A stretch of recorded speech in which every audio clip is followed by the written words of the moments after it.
8 ден поред не се собира ѓубрето во општина Виница, бидејќи истото нема каде да се депонира. Полни се контењерите со смет, полни се и кантите за ѓубре во домаќинствата. Граѓаните загрижени за сопственото здравје велат стравуваат од појава на разни болести кои може да се прошират. Ѓубрето не се собира оти кочанчани не дозволуваат истото да се депонира на градската депонија во Кочани. Виничани пак не дозволуваат реактивирање на веќе затворените депонии, а од јавното предпријатие Солидарност Виница се ставени во мат позиција, оти немаат каде да го депонираат ѓубрето. 8 дена не е собирано. 8 дена нема дека се тера, таму е забрането.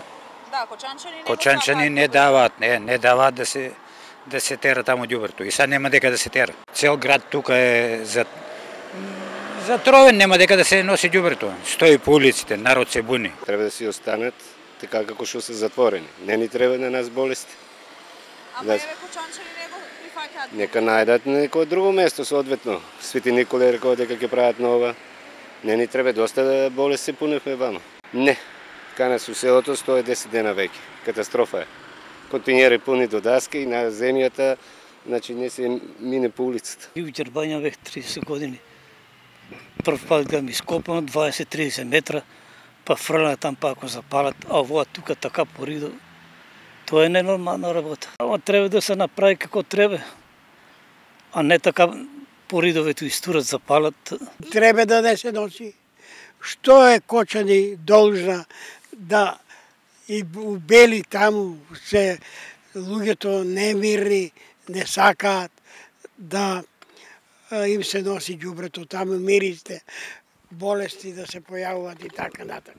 И додека виничани се гушат во ѓубре, во Кочани на депонијата само се пропуштаат возилата на комуналното јавно предпријатие Водовод. Протестите продолжуваат и понатаму, а граѓаните децидни дека нема да дозволат ѓубрето од останатите општини да заврши на депонијата во Кочани. Донесена е одлука од овој момент да се пропуштаат возилата само на КЈП Водовод, за да покажеме добра волја дека сепак ние се бориме за здравјето на нашите сограѓани. Со оваа одлука се надевам дека ќе примамеме уште толку повеќе поддржувачи. Протестот продолжува. Градоначалникот на општина Виница Миле Петков посочи дека се чека одлука од централната власт за решавање на вака настанатиот проблем.